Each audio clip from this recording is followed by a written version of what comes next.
You're listening to the Back Home Network, presented by Home Field Apparel. Saw the games, physical basketball I was at the games. You were there. You watched them on YouTube. Anyway. I saw the games. I watched the games.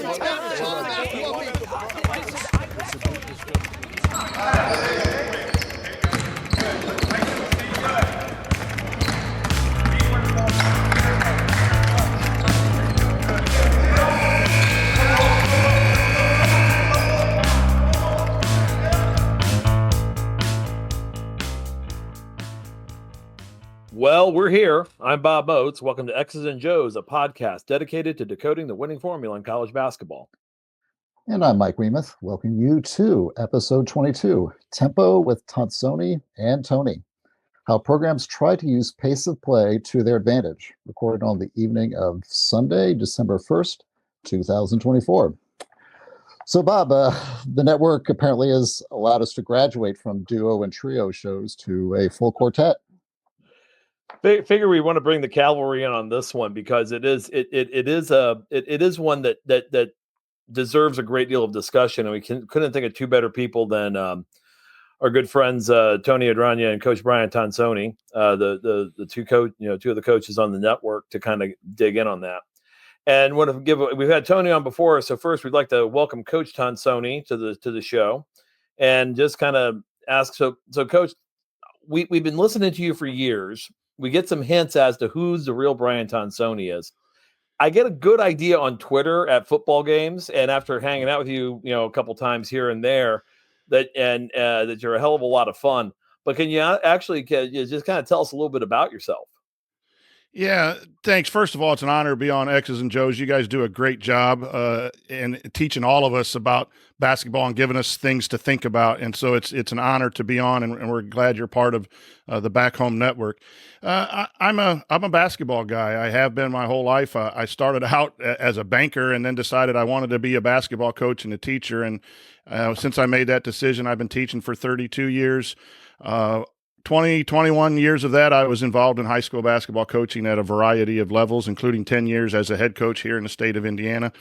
I've been retired now for a while from that gig and been a part of the assembly call post-game shows for Indiana basketball now for 5 or 6 years. Married to a wonderful lady who puts up with my shenanigans and my Twitter kind of craziness yesterday, and still loves me. And I got a couple kids and a nice, lovely granddaughter, Brielle.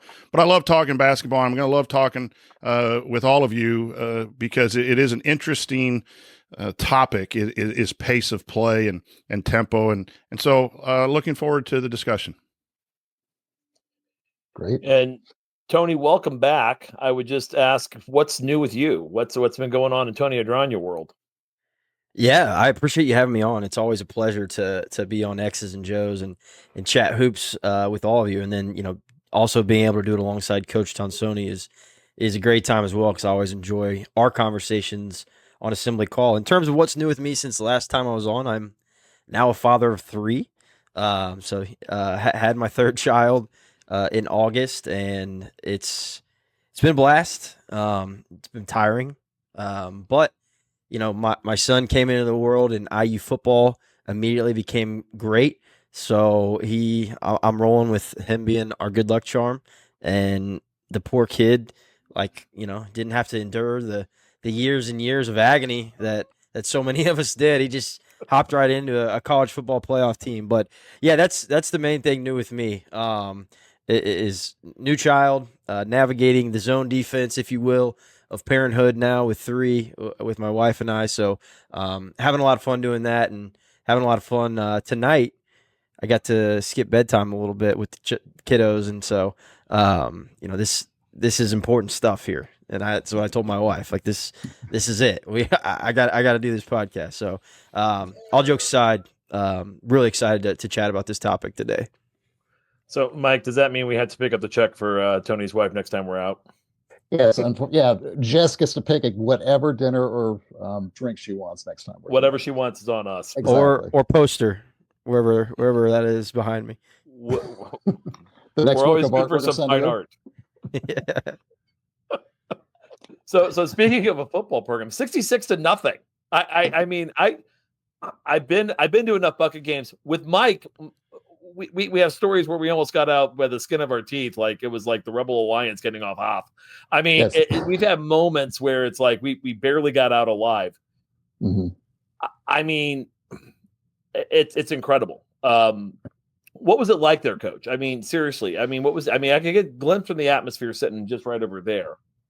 Yeah, it was. The whole season's been great, especially when Coach Signetti encouraged everyone to show up and stay, and to see in the last few games, 54,000 people waving towels, at the entrance of your team, and every third down. That's college football. It's what you see when you watch CBS and ESPN and the big games. And now it's in our stadium, and that was what it was last night. But when I pulled up at 4:00, got away from the bar and pulled up, it was just light snow, but it was small amounts of snow, but it was just blowing and winding, and the fire pits were going. It just smelled like a campground, and everyone was just happy that you went into. The walk was tremendous. Boy, Coach Signetti's locked in. I mean, he's not even smiling, not even waving to anyone. He just walking forward during the team walk from Assembly Hall to Memorial Stadium. But it was just great, and it's just loud. I did not even know the Purdue band was there until like 7 minutes in the fourth quarter, after like 30,000 people had left, and I heard this band up in the corner. It was so loud, and it's just, kudos to the students. It's Thanksgiving break. They could have stayed home an extra night, hung out with their buddies, but they came back, and for most of the three quarters, they were solid. But yeah, it was just what Indiana is thirsty for is winning. We love winning no matter what the program is. Women's basketball, men's basketball, baseball, soccer. When you win, then people come out and support you, and so it was incredible. It got a little cold towards the end after being out for 6 or 7 hours. The cold hit your bones and that, but it wasn't horrible. It was really enjoyable, and it was just a holiday kind of feeling with the snow coming down and the lights. I have a few pictures I may send you guys about the snow and the lights, and just big time football. 11-1 headed to the college football playoff. Unbelievable. I've been a season ticket holder 39 years, and this is the best it's ever been. So I was fortunate to go yesterday. That's awesome. Yeah, did you see Signetti said the offense missed some opportunities yesterday? I saw that. I was like, holy crap! It's like Sitting Bull saying Little Bighorn could have ended just a little bit faster. We wasted some arrows out there. Yeah. Could have been a little. What's more. funny is he absolutely meant it. Like, it wasn't like meant as a shot. Like he 100% meant it when he said it. Yeah. Well, the first half they had 2 turnovers in plus territory, 20 and 30, and came away with only 3 points. Yeah. Or they were down there, and so they left 11 points. It could have been 77. There was that missed field goal when I thought about that, because I was actually Googling the record, and it's 68-0 in 1893. I had an aunt that was born that I knew in 1896, and she was old in the 80s. I mean, so that tells you how long ago that was. Yeah. And I'm thinking, if we just hit that field goal, that would have been 69-0, and then IU in Signetti's first season would have broken a 135, 140-year-old record that stood from like the third before the old looking bucket was even a thing. Yeah, so, you rarely associate IU football and Grover Cleveland records. So. No, right, right. So great, great. Just a great season so far, and the great thing is it's not even over yet. And I think the days of us, hoping and pining for 6 wins and hoping the bucket game gets us into a bowl game, I have a feeling those days are done. And let's just keep rolling, as they say. Absolutely. And real quick, basketball team was down in Atlantis for the 3-game thing.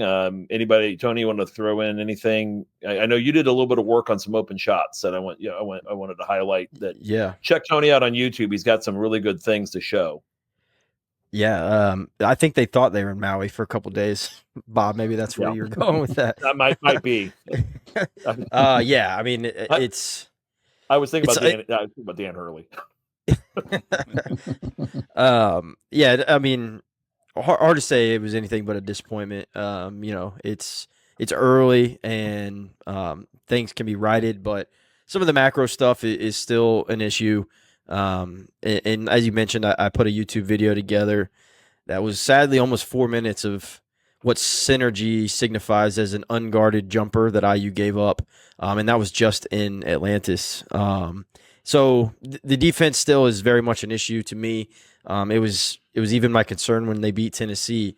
They gave up a lot of open looks, and I don't think it's by design because of low percentages, guys shooting him or whatever. It's just where they really park those guys on the interior. They don't want to give up dribble drives, which they still kind of did a little bit of that too. But the open shots, especially with Nebraska, is one of the first Big Ten games of the season that I've got that one circled of like, man, they really need to shore up a lot in a short amount of time.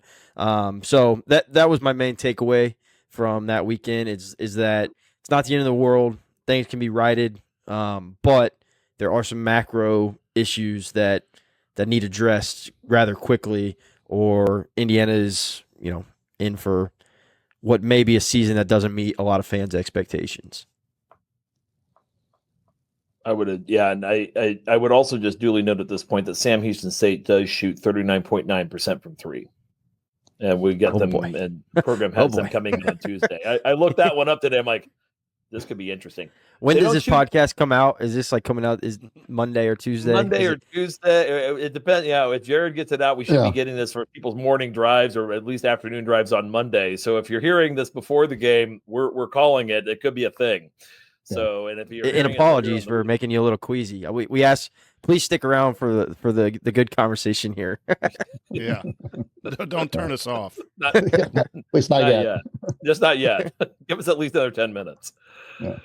So anyway, before we get started, I wanted to just highlight our title sponsor for the Back Home Network, Home Field Advantage, or Home Field Apparel.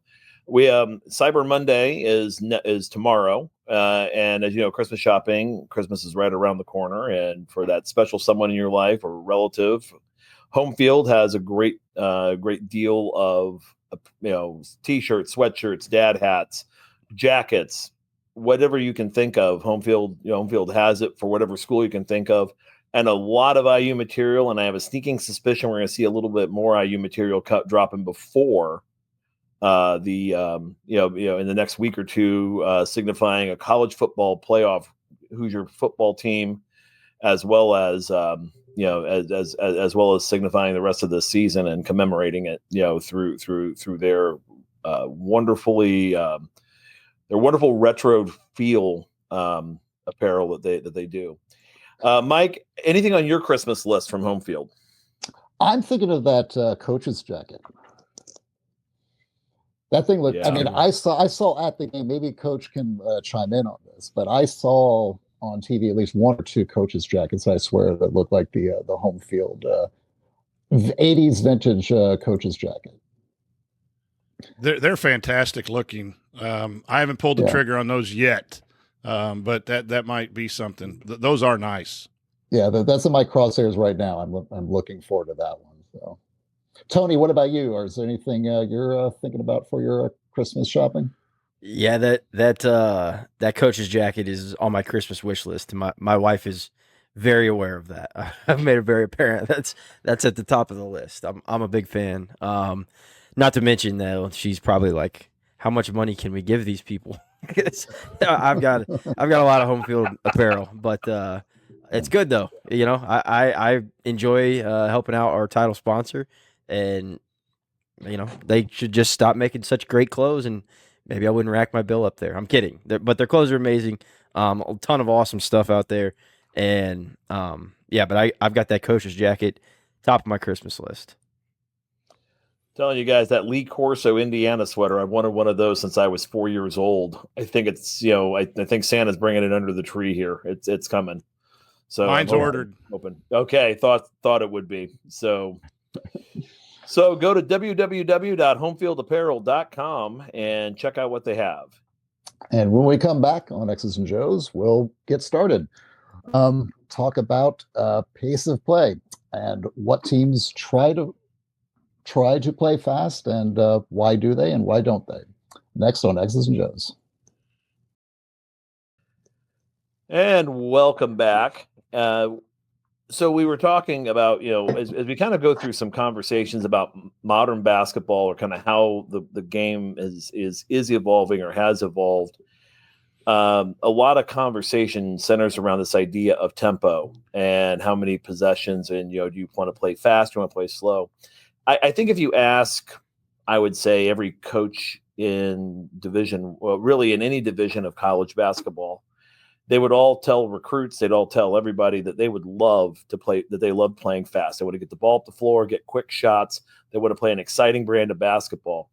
There may be the exception of a member of the Bennett family who I don't know what they tell recruits, that we want to grind this thing into dust and bore the crap out of the fans and knock everybody senseless. Although it doesn't always look that way, because I can tell you that they do move the ball at a good clip, and even though they may not get quick shots, there is a lot of movement and spacing in their offenses that make it interesting. But I think that from the get-go, and I think from my starting off in coaching with younger ages in the the late 90s, tempo has always been kind of the thing of, that's one of your chief things that you're building as you start working with the team. How do we want to get the ball up the floor? Do we want to, do we have the guys to play fast? Do we have the guys to play, maybe slow it down a little bit? How does shot selection, I'm sorry, Mike, I'm going to use the term, shot selection factor into this? How getting the shots you want. And as you kind of go through this, we're always asking kind of the question, sometimes you want to push tempo, sometimes you want to pull back. And I guess for the two of you guys, and Mike too, throwing in on this, what's your process like as you're making a determination as to, okay, do we want to go up tempo? Do we want to pull? Do we trying to slow this thing down? Where are you guys on this issue? Like, how do you build that in? Yeah. Who do you want first? Go ahead, Tony. Jump in, Tony. Yeah. Sure. Yeah. I think there's certainly different schools of thought on it. Right. There's some people that, this is my tempo regardless of how things operate, and I'm going to dictate this no matter what my opponent does. There's some schools of thought that we're going to kind of adjust depending on our opponent and matchup. And I don't think there's any wrong answer. It's just, you've got to be convicted when that's kind of your thought process, though. But for me personally, as a guy that coaches high school, I think it's a little bit different than how college operates, because I think a college coach, you kind of have a philosophy and you want to recruit to that philosophy and you want to get the right guys in. So whatever you decide, do we want to play fast? Do we want to have more controlled tempo? I think you're going to recruit guys to that at the college level. In high school, at least you're not supposed to be recruiting your players. And so, you've got different personnel year to year, to where, to me, high school coaching is where that becomes really difficult, because you do have a philosophy and you have your core values and things that you really want to stick to. But if you've got, a group of seniors that can really push the pace and can do it under control and find great opportunities, and then they graduate, and the next year you've got a bunch of guys that are less athletic, and maybe they're not as skilled or whatnot, maybe you got to slow the pace down a little bit. So for me, I think it varies year to year as a high school coach, but in college, I do think you have more of a philosophy, and then you recruit to that philosophy, because if you don't have a vision that you're selling, if you're out on the recruiting trail, kids aren't going to buy into anything that you're saying anyways if you don't have that vision. So I do think college is more of have your thought process, stick to it, be convicted about it, and then go recruit to that. Yeah, when thinking about this, there's a little bit of history too. I think basketball in the 60s and 70s was a little more up pace and lack of defense and offensive oriented. Yep. And then, we'll give Coach Knight credit when he come in and the man-to-man defense, and all of a sudden, then games started to be ground out by the good defense, right, and holding teams under 60 points. And then you have the shot clock, which goes from 45 to 35 to 30. Mm-hmm. And I think historically the shot clock has really changed college basketball.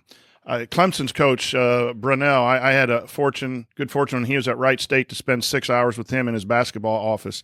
He's an old night guy, motion offense guy, and we were talking about his strategy. And this was 14, 15 years ago, right? Because he's been at Clemson for a long time. And he said now with the shot clock, there's really 3 segments. It's early offense in 8 to 10 seconds. Then it's whatever you kind of want to do, whether it's a set or movement. And then it's end of shot clock where you have your ISO or your ball screen to get a shot off before the shot clock. So he goes, you have 3 different segments. And so depending on where, Tony said your philosophy, if you're Tony Bennett, you're not going to emphasize the early offense. You're going to get down the floor and work your blocker mover and take your time. But the other thing that Tony said that I agree with is it comes down to either your coaching philosophy and then you mold your team to that coaching philosophy, or it is about talent. If you have talented teams, you can play a lot faster because you can hit more shots and dribble faster and make better passes and do all that. If you don't have as talented team, then you want to lower the number of possessions, try to stay in a ball game and win one late in the second half. I think of the person who did that the most that stands out is Mike Bray at Notre Dame when he called it the burn. Yeah. I mean, they would literally just do false motion or just holding the ball until you get down to that last 10 seconds that Brunell was talking about. Mm-hmm. And then try to go score there, and they thought that was their best opportunity to win. So I think coaches have to evaluate, what their program is, what they believe in. But I've said this on many assembly call. If I got back into coaching, I'd play a lot faster. Now, again, high school, like Tony said, if you can't dribble and can't pass, we're not playing fast. But if all things are equal and you have an average to above average ball club, I'm going to play a little bit faster because it's a little more enjoyable, but you're going to just lock down on the defensive end. That's where I'm going to really control what we do as a program. And so that's just an example of philosophy. And that changed. I think sometimes we coaches can be too controlling on who gets a shot and where they get a shot. And when that happens, then pace, I would believe, I don't know all the analytic numbers. I think it slows down when you over control or you are too structured in your play. And I think offense is so skilled that it needs to move that modern game to a little more free flowing type of stuff. So those are my initial thoughts on it's been a historical change to where we are now, playing a little bit faster, teams playing a little more modern basketball, and the shot clock has a bit to do with it as well. And that's a great point on the Go ahead, Mike. I was just going to say those are great descriptions by Coach and Tony. Those are really, I think, sort of like the internal dynamics of a team and why you decide to play, at a certain pace. The other side of it is what your opponent is and what their problems and issues are. I think one of the stereotypes you see within, whether it's like coaching clinics or just, you're just watching a game when the announcers are discussing it. If a team is really thin on the bench, or maybe they've played a game just like the day before, like with Providence against IU the other day, or some kind of variable or factor with the other team that says, okay, this team is not going to be able to hang for 40 minutes if you're just having a lot of possessions. That's another reason you'll see some teams going with pace. Is just they're trying to wear the other team out. They think, okay, if we run fast with these guys in the last 10 minutes of this game, they're just going to be completely out of gas, and we're going to be able to pretty much pick the score. So that's just another dynamic that you typically see in terms of the discussion around pace. And I'll kind of go on that as well, is that, when we talk about the shot clock and, pre-shot clock, Bob Knight and Dean Smith both talking their doctrines about how they would use tempo. Both could play at a high tempo. Both knew when to pull it back, whether it was nice delay game or Smith's 4 corners on offense. Smith's use of multiple defenses, including, he has a whole series of zone and man defenses where he could apply pressure. Like he could apply full court pressure in man to slow a team down. He also then could apply like a man zone man that he had that could force turnovers, just keeping your opponent off balance, which I think in many respects, that's why you want to play at a fast pace. It can definitely make certain teams very uncomfortable think Coach, you brought up a great point. It's like you may not want to play fast if you can't dribble and can't pass too well. I'd also argue we're trying that this year because I have some guys who aren't as skilled. I mean, we're trying to play faster because we want to get the ball out of their hands quicker. So we're trying to pitch it ahead. So I don't have a guy.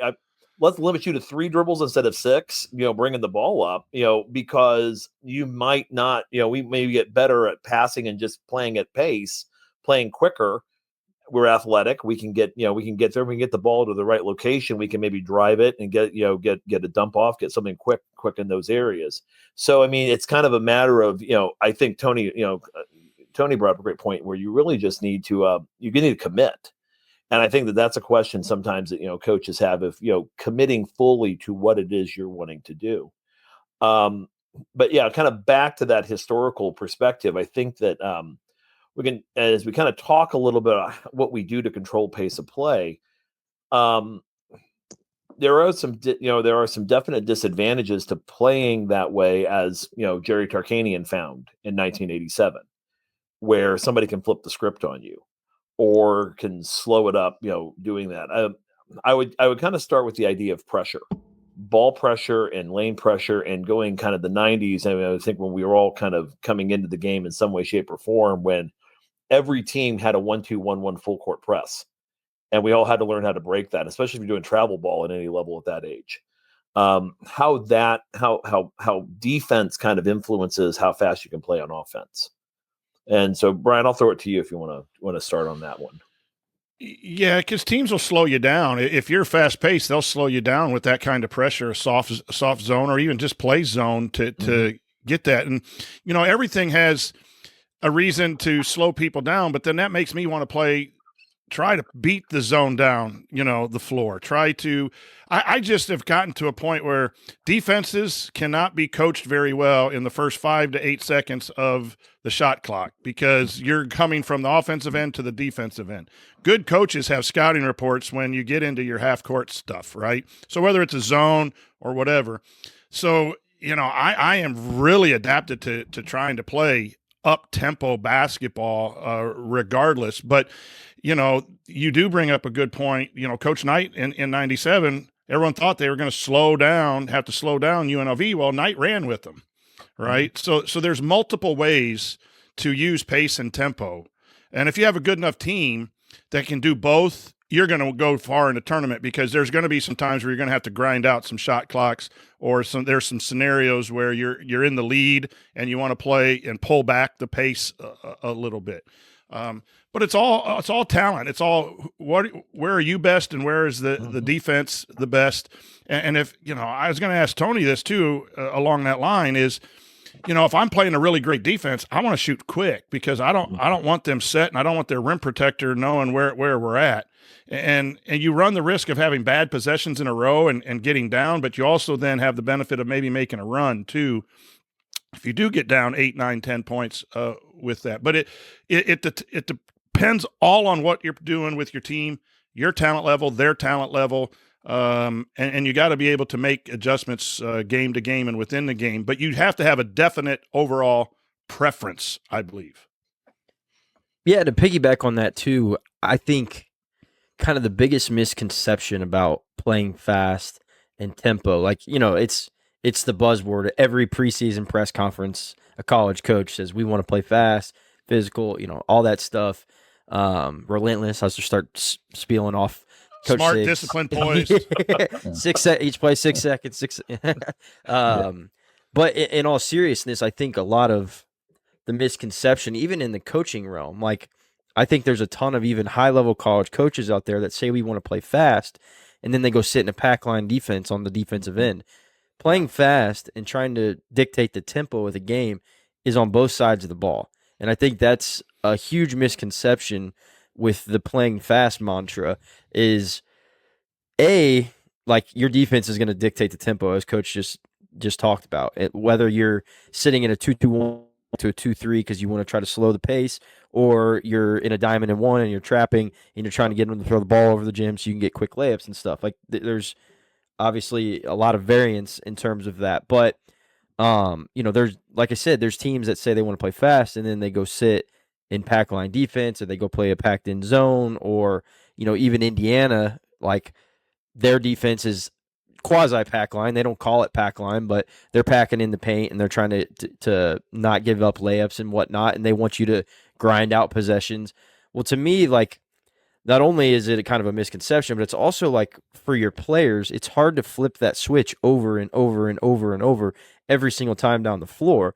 For instance, if you are trying to push the pace on offense, but defense, you're sitting back in more of a pack line style, like you're constantly flipping your mindset. And I don't think a lot of coaches understand they're doing that. And I'm not saying I know more than all these people. I'm not saying that by any means. I just think it's become such a buzzword that people don't really even understand what they're saying sometimes when they say it.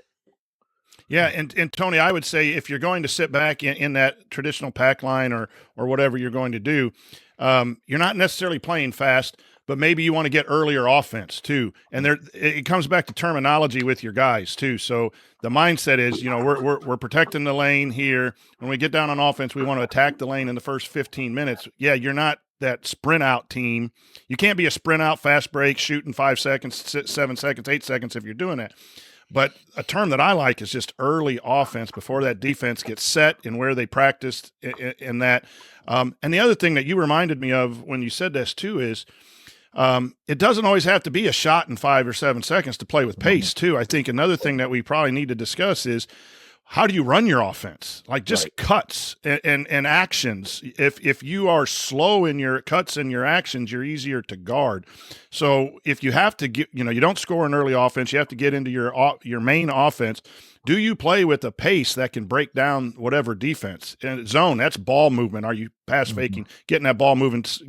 If it's man, are you cutting through your 45 cuts, your pin screens? Are you coming off hard? I think that's untalked about too, because I think we all talk about pace being fast break points, right? We look at who scored fast break points or in transition there's pace when you slow it, when you're not in transition. I believe there's an element of pace of play as well that the better teams master. Their cuts are of high pace as well. And I think I was going to say soft. Go ahead, Tony. Sorry about that, Bob. I think fine. You look no farther than UConn the last 2 seasons. Yeah. I think everybody would be very keen on saying, yes, they play with great pace and tempo to how they operate on the offensive end. You look at their tempo on KenPom last year, 330th in the country.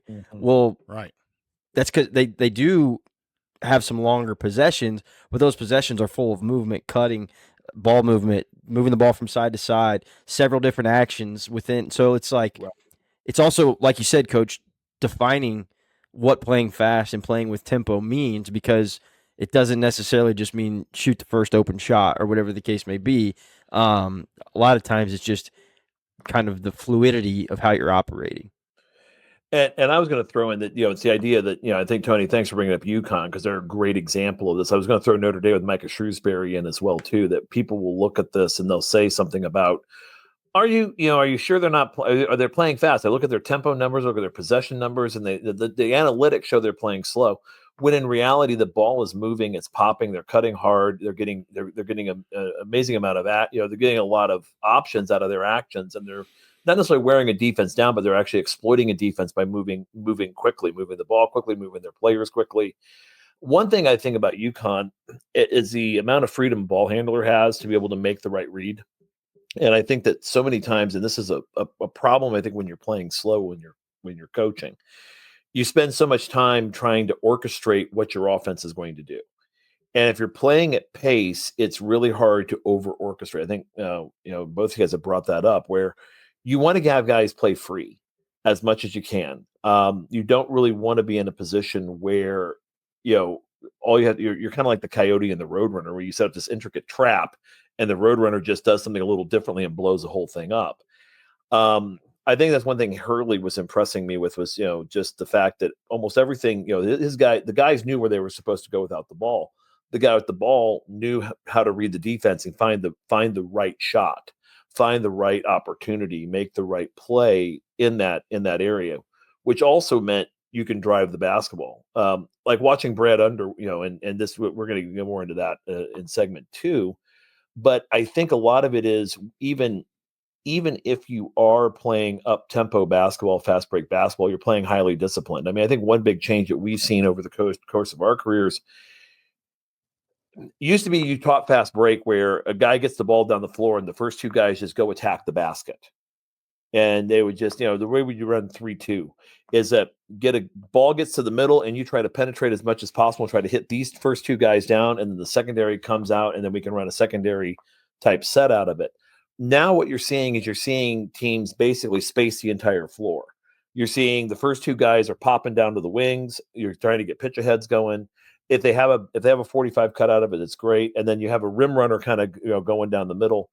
And if you're running a Michigan State model where you're using pitch ahead, or if you're using maybe even the point guard model, you're looking at getting the ball out there, getting the defense moving, so you don't have to run a softening or false motion action early in a possession, because the transition is actually the softening, because now everybody's in scramble mode, and then you can strike quickly, whether it's on a drive, a quick shot, or that pass or that rim runner coming down. You have that early offense that Coach was talking about, and that, to me, increasingly, and this is true on every again, you go down the levels and you see kind of how teams are going. You don't want to pull it. There's nothing worse to me than when you have an advantage and then you just pull it back so you can run a set. Well, you defeated the whole purpose of the set when you have the advantage and you pulled it back just to get back to a worse position than what you gave up. So if you can teach players even at younger levels on how to make reads and make the right read, and develop the skills needed to do that, versus, get away from positional, get away from overly coaching. No, your 5'8" kid doesn't need to know just how to do a drop step and an up and under, and you're just going to put them on a block when they're 10 years old. Teach these kids how to play and moving them through the process. And then you translate that to the college game when you start looking at how college bigs are, you start looking at how college guards, everyone in the game now, it's a matter of how much can you bring to the table? How much flexibility can you give your coaches by the way you play? And I think that tempo conversation helps you with that.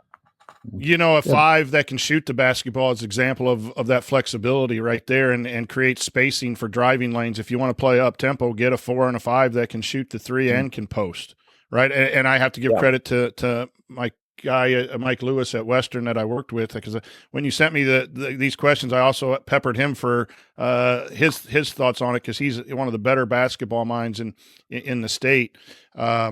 But you also see a little bit of a European flair. I know we're sitting here geeking out on UConn. They went 0 for 3 in Maui, and our listeners are like, "What are these guys talking about?" But we're talking about a guy who won 2 national championships in a row and just ran into lost his cool a little bit out there in the hot temperatures of Maui. But I know the Murray assistant at UConn and Hurley, they look at a lot of European actions.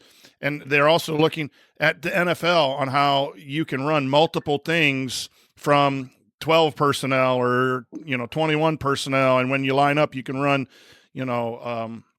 choice cuts and everything. And so you have innovation that is going towards pace in how you're doing early offense or your sets or whatever. That may not show up totally in the tempo numbers as we talked about here. Sometimes those innovations are at a good pace, but they shoot the ball with 8-9 seconds or something in the shot clock. But I think the 5 and the versatility that you said, Coach Moats, is key. I wanted to add the 5 spot, and then just the flavor of international basketball is influencing pace to be a whole lot different. And if you get a chance, guys, watch. And I think I told Coach Tonsoni this after a couple days ago. I found myself at 2:30 in the morning before Thanksgiving watching Notre Dame play Houston, and and Houston fascinates me because they're a team again, and they're a team that can really gets out after it on defense, but also plays at a high pace on offense. But they're not really a big transition team. You look at their total number of possessions and they're fairly low compared, they're on the low end of the spectrum. But watching how Micah Shrewsbury's team was able to negate Houston's defense by keeping the ball in movement And if a guy's overplaying, you 45 cut it. You just get the next guy. You throw it into a pin screen. He's running actions off of that actually prevent Houston's pressure defense from causing turnovers and disrupting. And maybe that's a question. I mean, I'm going to throw out, and I want to throw Mike in. I mean, you watch a lot, watching a lot of different sports and your applications on this, the importance of disruption.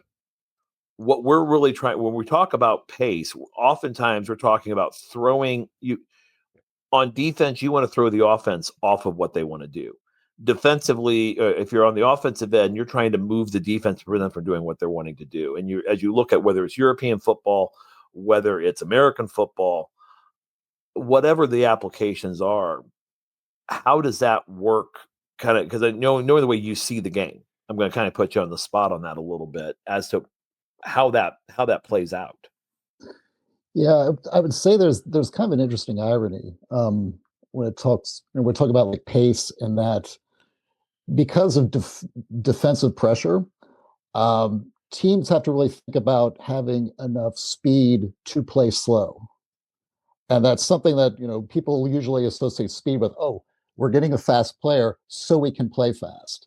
That's not always the case if you're trying to play at a very specific pace, and I would say one example I can think of is Virginia, the year they won the championship. You remember their point guard that they brought in, Clark? He was a freshman that year. He was not a big guy. He was like 6'0", like 100 and nothing, but he was fast.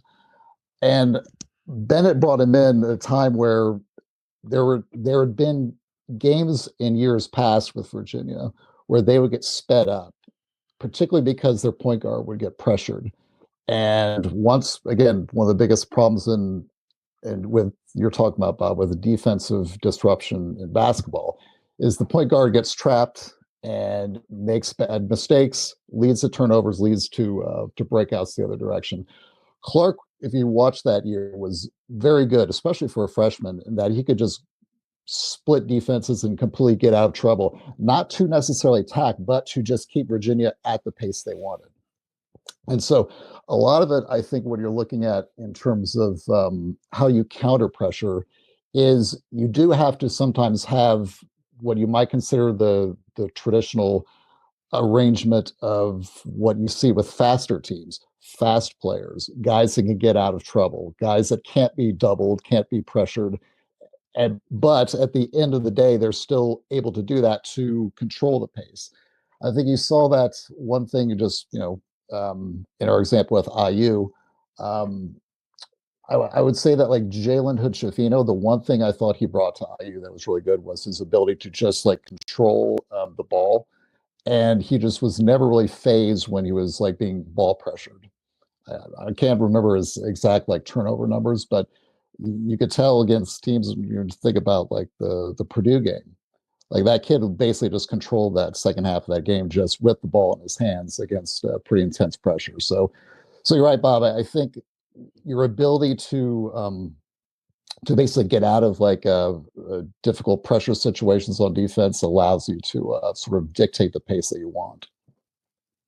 Let me throw a question out to you guys, because I think it's one that's been kind of throwing me over the last, again, going back late 90s, early 2000s. And Tony, that's kind of in the heyday of your playing, kind of coming up through there, where you'd run into teams that their offense was a 1-2-1-1 full court trap press. That was their main offense, was they were going to convert out of pressure defense. And over the last, I would say probably 10 years, and even I would say since Shaka Smart left VCU, I feel like ball handling across the board, teams are better at it. And it's harder to get high percentage turnover rates, like 25% of your possessions on turnovers, and getting as bunch of steals. Like, I think that especially in Division I, and even going through the high school ranks, I think it's harder and harder to find teams that are going to be able to effectively go dominate using a Rick Pitino or Nolan Richardson approach to basketball. Do you where are you guys on that? I mean, what do you think about that? I mean, has the game evolved past where that sort of where you can where you can kind of create, obviously you can create tempo using it, but can you really rely on that like you could back in the 90s and the 2000s? I'll take it real quick. I don't think know who you have to have to, some but horses. go ahead. I think Go ahead, you do Tony. too. Yeah, I do think so. But go ahead, Tony. I'm sorry. Oh no, you're good. Sorry, I think my internet might be cutting out as well, so I think I might be on a little bit of a delay here. But yeah, I think you certainly have to have the horses if you want that to be kind of your strategy of generating offense. I've mentioned multiple times, but I watched my brother-in-law play at West Liberty University, where they had a very unique style where they relied on pressing 40 minutes and but they played 5 in, 5 out every 2-3 minutes. And so I think if that's your strategy to generate offense, you really got to have the horses and to be able to do something like that and complete buy-in. Because if you have anybody that's not buying in, then I think you get yourself into trouble pretty quickly. And I would just say, Kerry Prather said years ago, I remember this at a coaching clinic, that he got guys to buy in to the defense he wanted by saying, we're going to play up tempo on offense. Yeah, and that goes back again. If I got back in, you're going to do what I want on defense, and then I'll give you a little more freedom on the offensive end. But, Mike, you're absolutely right with the disruption. It can come in many, many ways.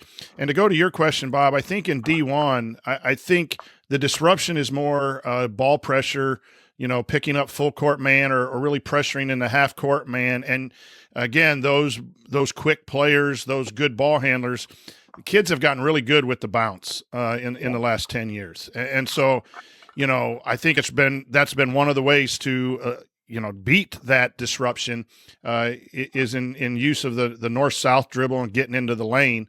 And some of you pick up point is at half court and you can't contain. And now you're in rotation. So I think but I don't think you can get away with pressing like teams used to, because I think guys are so talented and have played a lot of basketball and understand the basketball. I think you can do it for a minute or two as a shock. We see a lot of games, 6-point, 7-point lead, you put a press on and it's, you get a turnover or two. I don't know that you could do that level of disruption for 40 minutes at D1. The examples we're talking about at lower levels where, you get 10, 15 guys to buy in, you're going to play.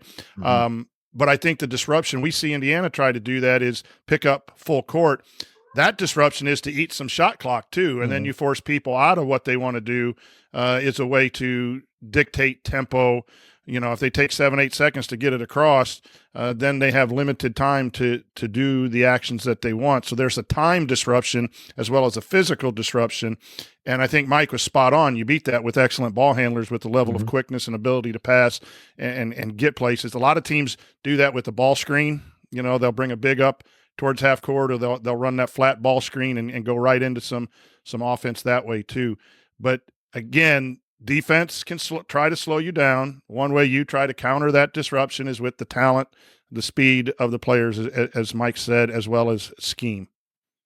Yeah, Bob, and also going back to that, I like you, I was like digging into some YouTubes from the 80s, like looking at those old like pressing teams, like Iowa with Dr. Tom Davis. And Denny Crum did that a little bit in the 80s. He would kind of do some ball pressure at Louisville. And what I remember about those teams is that they would typically have some kind of speed advantage at least 4 of the 5 positions, like just how the kind of players that they would deploy. And so I think, you could probably still do it effectively. You would just have to have like really a freakishly athletic team to do it.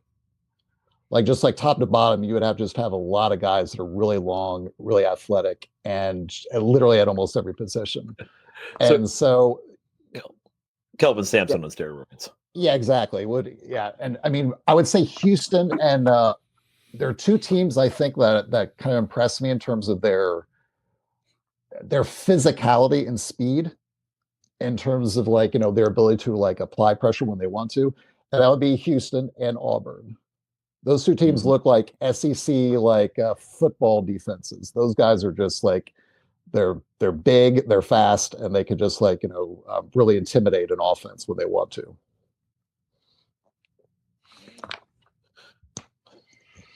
So yeah, I think as we're kind of looking at this, and that is kind of this whole thing of evolution from an evolution standpoint, that it does come down to the personnel ultimately, and how you want to play.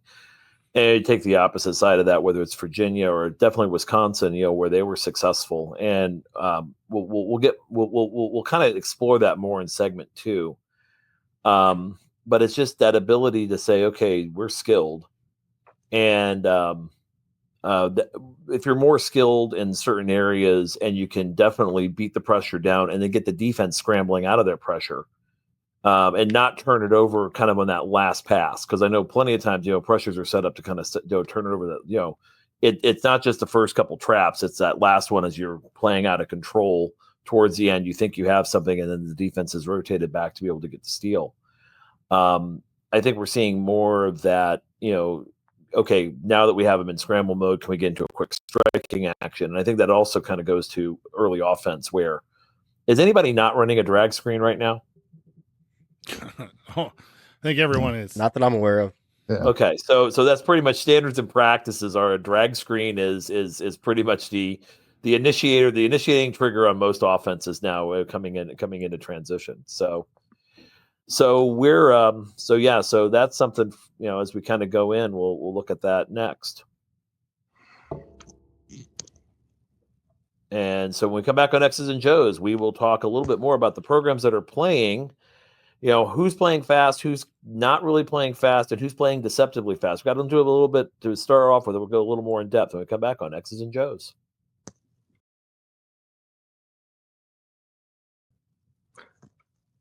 Welcome back to X's and Joe's. I'm Mike Weemuth, joined by Coach Bob Moats, Coach Brian Tonsoni, and Coach Tony Adragna.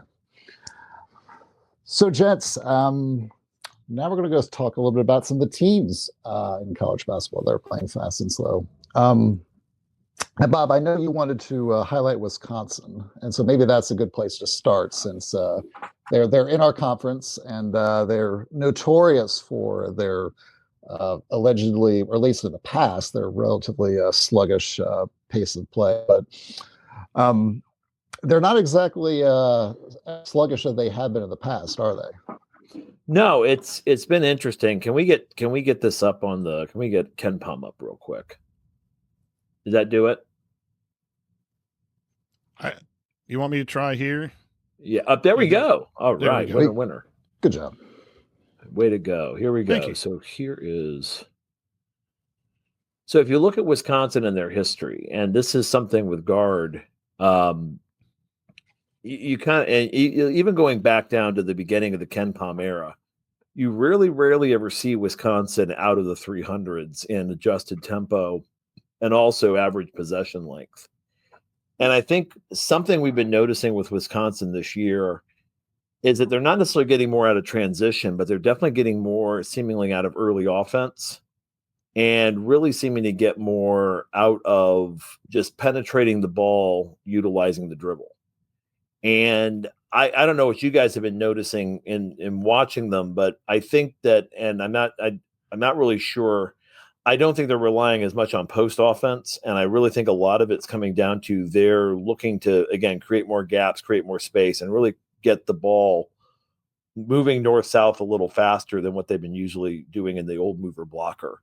Tony's, Tony was a guy that you first impressed me, Tony, when you found that IU was running mover blocker. They were running really fast doing it. Like years ago under Archie Miller, I'm like, wait, that is what they're running. They're running mover blocker. They're just doing it. They're doing it a little quicker than what we're used to seeing out of Wisconsin. They're not as deliberate out of it. But yeah. I mean, are you kind of? I don't know how much Wisconsin you've looked at, but I mean, is that kind of the conclusion that we're looking at right now as to who's actually as to how they're doing it? Yeah, I think it's a trust factor from guard. It kind of goes back to what we said earlier in terms of, you kind of want to play a little bit faster with a little bit more pace if you've got more skill, and if you're trying to grind teams out and kind of have more of the Mike Bray approach, you're slowing things down, being more intentional, about kind of playing puppeteer as head coach, right? Like you want more control. I think with Wisconsin this year, it comes down to a trust factor. They've got a lot of dudes, as you showed, that are really, really efficient with the basketball in their hands, and can create for themselves, or they've got a good assist rate and they can create for others. So really, I think they've just built a lot of goodwill and trust with Greg Gard in the skills that they've been able to showcase, and that, hey, when we operate in this manner, we score at an efficient rate. And so I think he's kind of peeled back a bit in how much control he wants to have, and running less of that false motion stuff, and looking more into his early offense and things like that. So, I'm not going to sit here and act like I'm a Wisconsin diehard or have watched every minute of their play, but I have watched a good deal of them, and especially when I knew we were going to talk about them on here, I went and queued some synergy stuff up, and I don't think there's anything that's just like crazy glaring. I think it's just they've got some skilled dudes, and they can operate a little bit better with the ball in their hands, and they're having success with that right now. Yeah. So what you see, go ahead, Mike. Yeah. I was going to dovetail what Tony says, and I definitely agree with his point about guys with balls in their hand. The one thing you notice with teams that maybe have like a really strong improvement in terms of their pace is how much of their productivity is coming from guards versus bigs. This year with Wisconsin, this is the first time I've noticed in Wisconsin the last the last 2 decades where their top 3 most productive players are all guards. It's Tanji, Blackwell, and Klesmit. And that's why, and you see that across college basketball. The teams that typically have most of their productivity coming from bigs, they're usually going to be in like the 200s or down into the 300s. Teams with heavy guard productivity typically going to be in like the top 100. And this is the one time in the last like 2 decades that Wisconsin actually has like a very guard heavy offense. Because the last time they were outside the 300, when they were like in the 200s, was I think it was 2022, and that's when they had Johnny Davis. And that was like his big year where guard basically just handed the keys over to him. And I think Davidson was like the second most productive player on that team. So that was, again, 2 guards at the top of their productivity list. Now you go back to maybe some of their best teams, like 2015. I think they were at like 350, 345 that year. And that's when they had Kaminsky, Hayes, and Decker. So 3 forwards were the bulk, basically leading their productivity. So I would say that, agreeing with Tony in that, you basically have 3 guys that can operate independently, that can get shots a little bit quicker. And if people have not watched Tanji played yet, he's really good. That guy might lead the Big Ten in free throw attempts this year because he was just so aggressive going to the hole. I think he had 22 free throw attempts against Arizona in 1 game. So that guy is definitely just puts his head down and gets to the rim very easily. 8.5 fouls drawn per 40. Yeah. It looks like crazy. Yep. Yeah. Well, that goes back to what Tony was saying about matching your defense to your offense. Historically, Bo Ryan and Greg Gard played, a lot of that pack line stuff, and then they played the shuffle. I call it the 4-man flex. Yeah. They try to isolate in the post, or they try to get you to help off, and then they would bury a 3. They weren't a lot of attacking with the bounce. And I haven't watched a lot of Wisconsin, but if you're telling me that their early offense and their driving, it is a shift in philosophy, right, to play a different style of basketball. And so Coach Gard has looked at the program and said, maybe after a year like they had last year, or maybe they were good enough doing things a certain way to compete in the Big Ten, but they have aspirations of moving beyond that you need to recruit and get players like a Tanji that want to come and play in that system, a little more attacking system. I think that's kind of what you can see in the analysis here of Wisconsin.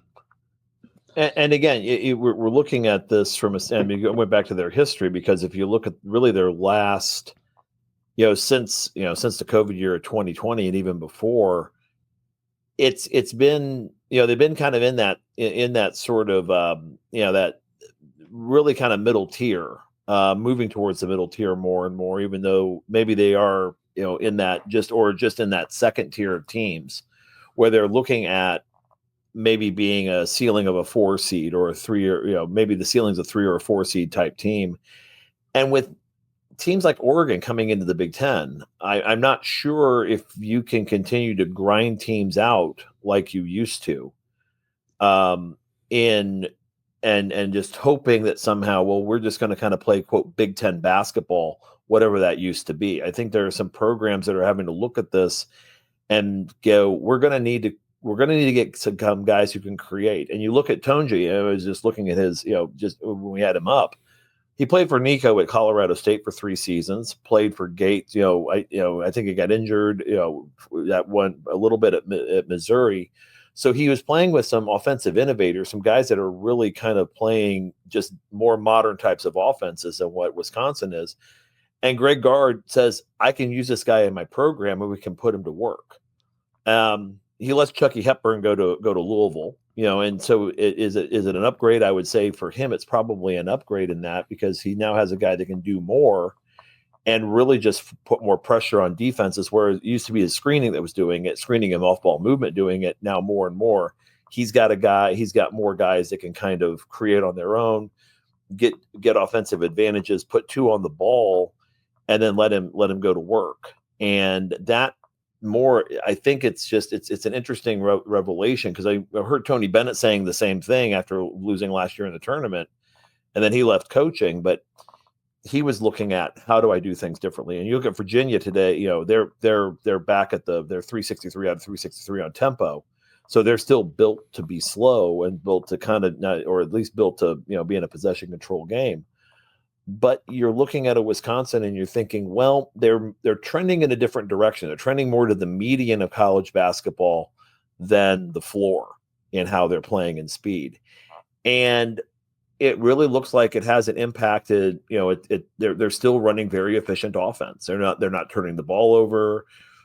They're not, the one thing I could say, just looking at it right now, they're getting to the line more. And I think, we just kind of mentioned that at 8 point, you get fouled 8.5 times a game. You're putting pressure, and you're also putting pressure on the other guy's point guard. I mean, you're now having to go, like, if he keeps this up, teams are going to be having to go to their, trying to find who can defend this guy, who can get on him, because now you're putting lead guards on the other team into foul trouble early. And if you don't have a good 2 foul participation rate, you could find your guy picking up 2 quick ones, and you're running your backup or your 3rd level point guard for the, for significant portions of the game, which could definitely disrupt your offensive flow.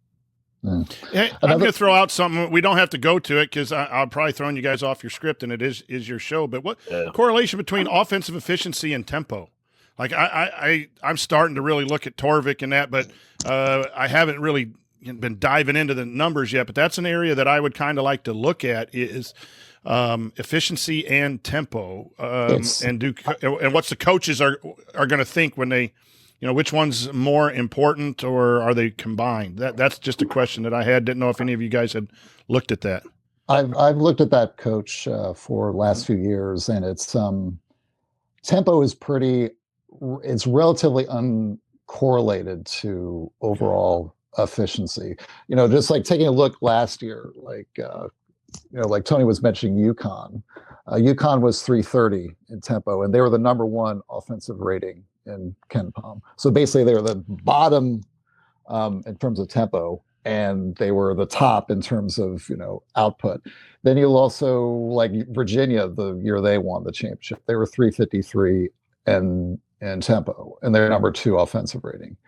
And so, so it doesn't correlate either direction, because you see teams that are slow that have really great efficiency, and also ones that are fast and have really good efficiency. So if you look at this year, like the bottom 10 teams in terms of the bottom 10 teams in KenPom, just in terms of overall rating, I think their tempo rating was like 196, and the top 10 was like 170. So there's always there's a tiny correlation kind of at the overall, but it's very small. There's like I said, it's a tiny bit of advantage for slightly faster teams, but it is relatively insignificant overall compared to other metrics like just offensive efficiency and things like that. So whatever you do it well. Right. Yeah. Well, exactly. Right. Yeah. That's it. Which I do think does speak though to, like, you got to be convicted in what you're doing, and once you have that philosophy, at least for the season, more times than not, kind of sticking to your guns and rolling with kind of that philosophy, then obviously reevaluating things all the time, in the off seasons and stuff to make sure you're putting your best foot forward. But I do think it speaks to that a bit of just like, there's no right way, but you do have to have a way, it seems. Yeah. Like every year, Coach, I look at the national championship teams and I kind of like notate what specific metrics they were that basically allowed them to be like as good as they were. And usually every championship team has like one metric where they're in the top 10 and they just kind of like really put an emphasis on that particular thing. Like Baylor's championship team, they were the number 1 3-point percentage team that year. Last year, UConn was like number 5 in field goal efficiency and number 7 field goal efficiency defense. So they just had a huge like gap advantage on just basic field goal efficiency. And so, yeah, I mean, there's usually something that team does really well, and it's usually not technically related to pace, but just how efficient they were in relative to their opposition. And I went ahead and put up on KenPom, the slower end, the lower end of this, which again kind of points to what Mike's saying, which is you kind of go all over the map.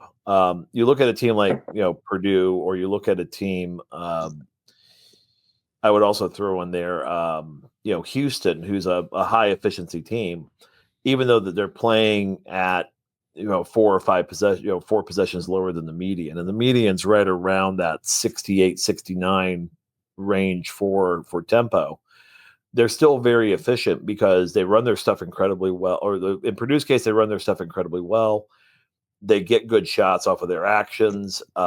They're still able to, and their guys just they have really highly skilled, intelligent basketball players who may not always, and Purdue's not really, since Jaden Ivey really hasn't had a guy. I argue Braden Smith can do this to a certain degree, but guys who can really off the bounce get their own look.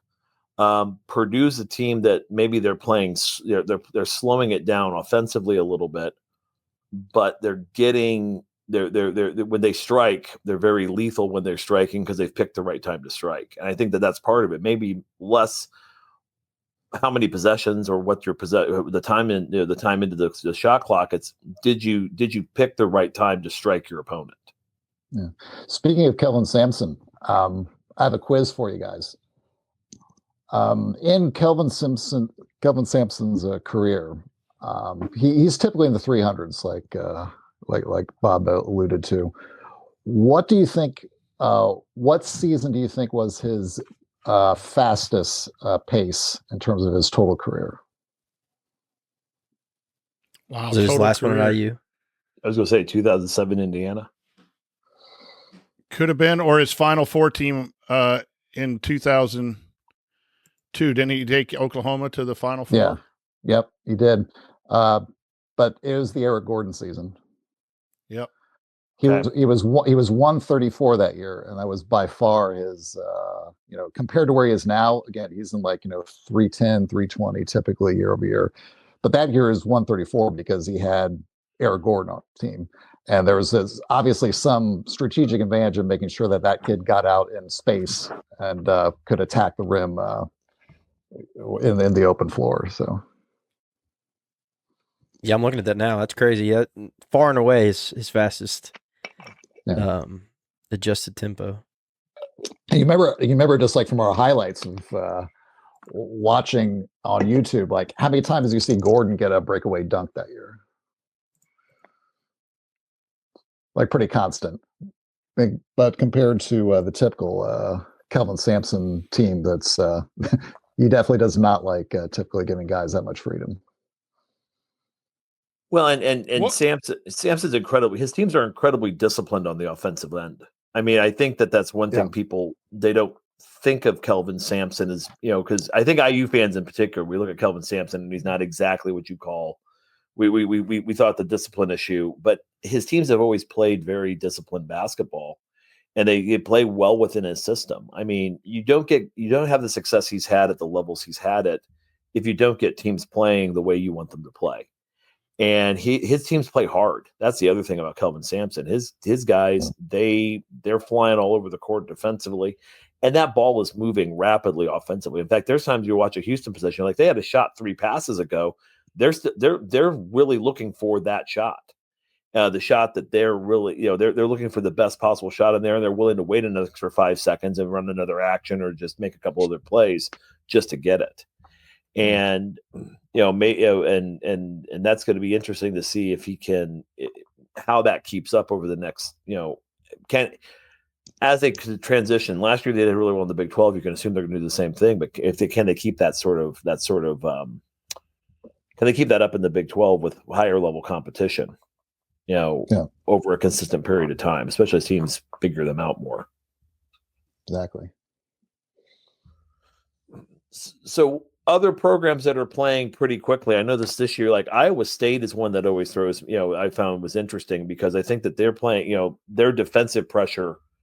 They're one of those teams that we were talking about earlier of can you get pressure, especially in the half court, and get out and run, using pitch aheads, using, just really getting that run out and fill. Iowa State seems to be a team that's really doing not just high frequency, but also high efficiency on their transition. I think Illinois is another team that does, even though they don't do as much in transition, they're really good with early offense, just driving the basketball. Yeah, to me, the Alabama is like the golden goose to me of like fast tempo, good offensive efficiency. Like to me, they're kind of like the blueprint of where everybody kind of thinks of tempo. And efficiency, like that they're kind of it. And it's it's no surprise they are heavily invested in analytics, in kind of, okay, well, we want to play fast. Where should we be putting the ball on the floor when we want to play fast? Where are our players scoring at the best rates when we play fast? And so I think it kind of peels the onion back even another layer in terms of playing fast is the analytics piece of playing fast. And I think Alabama is kind of the blueprint for that. How many mid-range jumpers does Alabama take? 0. None if they want to. If you want to stay on the floor, you might get one up. Fine. Yeah. Dang, Mike, that was. Well, that wasn't necessarily. Hey, don't look now, but Coach Pope at Kentucky has tempo and offensive efficiency going early. Yeah. Mm-hmm. I was just looking at Ken Palm here, and I sorted that by tempo on the main page, and you got with Alabama's up there too, but Kentucky, they're a team that.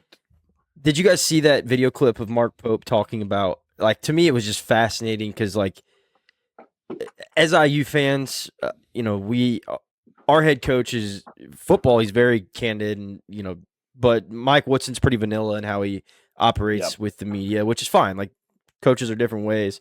Mark Pope, it was very fascinating. They were asking him, like, "Hey, did you see that your player is number 1 in Evan Maya's like individual defensive performance?" And he was like, "I did." And so I called Evan and I asked him, "What is your algorithm that like all of the factors that go into this, because we want to know like what is making him this great individual performance." Like, to me, I loved that, and this is a tangent a bit, but it was just like so cool to hear a head coach say like, yeah, like one of these websites that people can subscribe to as fans essentially. We called him and was like, "Hey, what's your algorithm?" Because we're interested, like how do we make everybody the best individual defender? So to me, it's just kind of that analytics piece. And again, he's very much cut from the cloth of oats, where it's like high efficiency offense, but we're also going to do it with fast tempo, fast pace. And he's got people that aren't necessarily him, but he's got people around him that are telling him, here's where we operate best, and here's how to make that happen. Didn't both run continuity ball screen offense back 5 years ago? Like, they were both like the gold standard on running that continuity ball screen. Yep. And Mark Few. Mark Few was the other one. And those guys, really just and really kind of pushing the empty side movement, which now everybody's running empty side. Tom Crean calls it. And really think about pace. If you can get into empty side quick, the quicker you get into empty side offense, it's really hard to stop. And if you can just get there, if you can soften the defense, get a couple cuts going, and then get that, get your big up, get that middle ball screen set, you can play at an incredible pace, incredibly high pace, getting really good level 1, level 2, or level 3 looks just by getting it out of empty side. And you can get into it quickly. You don't have to run 6 different softening actions to get there. You can get there pretty quick. Same kind of with pistols action too. I could see that being another similar type of area. Especially if you're moving the weak side. If you're moving the weak side while you're doing that, it's really, really hard to guard. Yeah. There's a lot of really aggressive stuff you see in a lot of these sort of like modern offenses, like even in the half court stuff. I mean, like we said in the first segment, that you can be aggressive without necessarily running up and down the floor. When you're in half court stuff, there's so much stuff you can do that's that very much forces the defense into either like fouling you or getting up a pretty quick shot. Like one I like is stampede action. I don't know if you guys like look at that very often, but that's something. We're just talking about Eric Gordon. I think Kelvin Sampson used Gordon in a lot of like half court stampede action.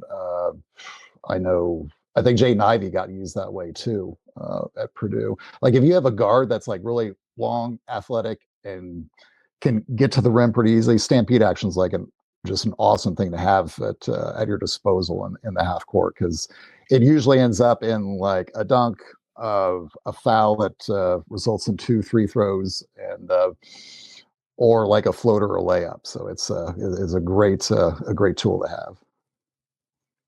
Which it speaks to I think officiating is another piece of where the game has gone and why you're able to play so fast and free flowing now. Like, back in the day, you had 2 hands on the hips and you're pushing the guy where you want him to go when you're playing defense. Now, if you have 1 hand on the hip, you're getting dinged for a hand check.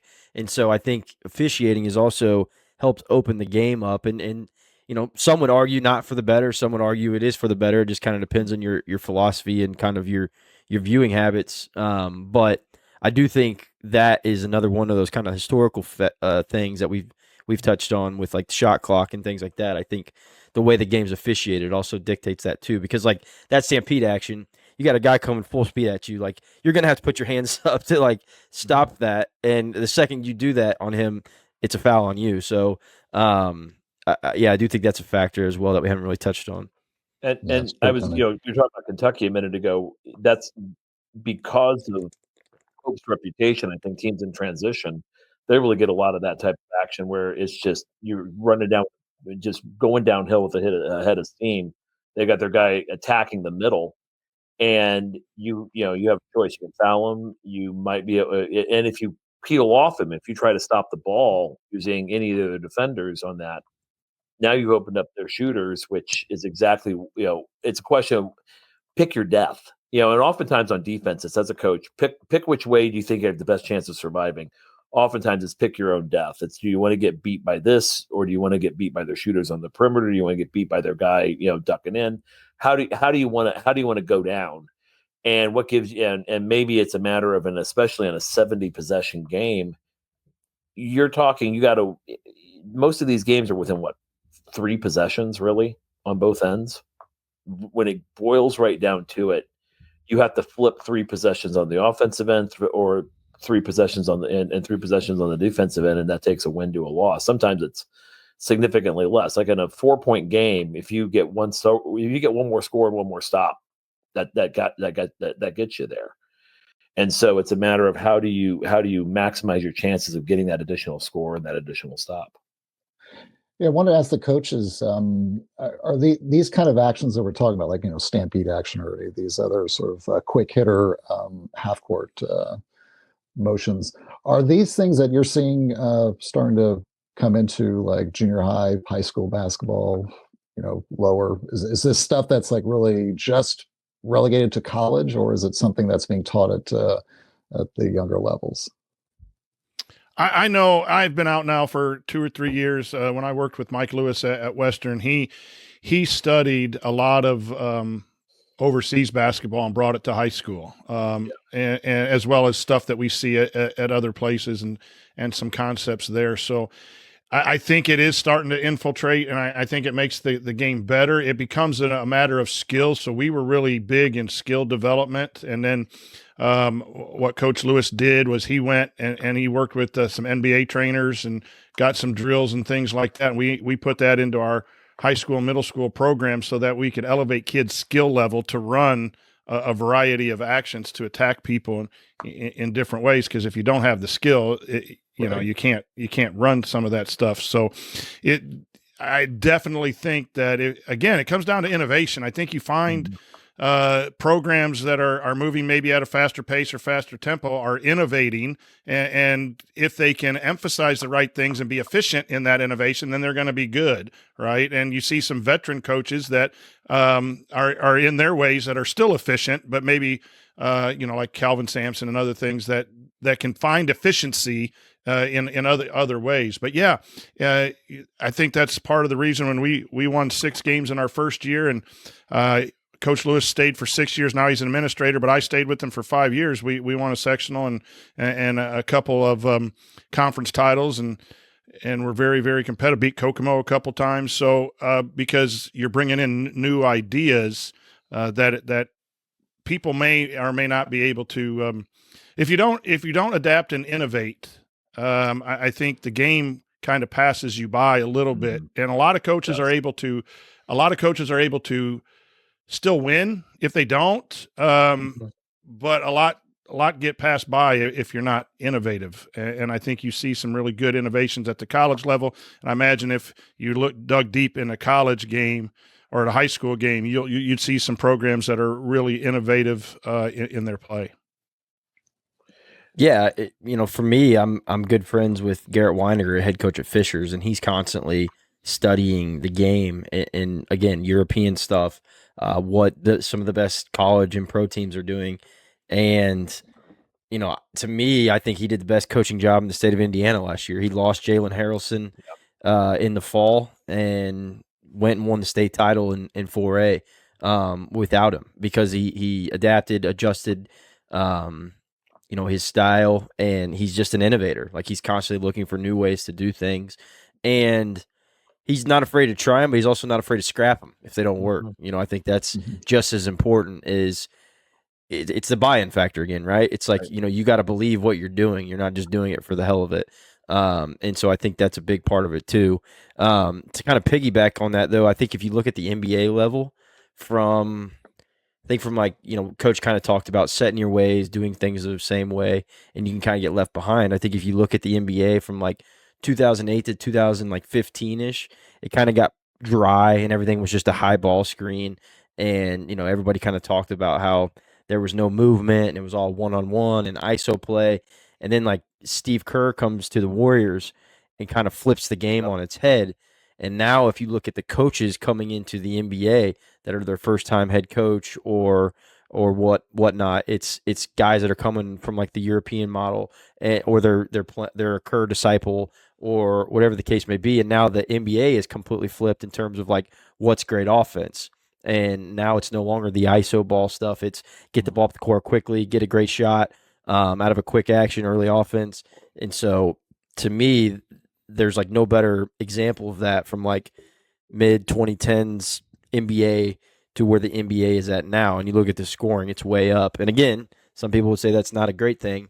But in terms of just aesthetically pleasing basketball offense, there's no better era than right now in the NBA.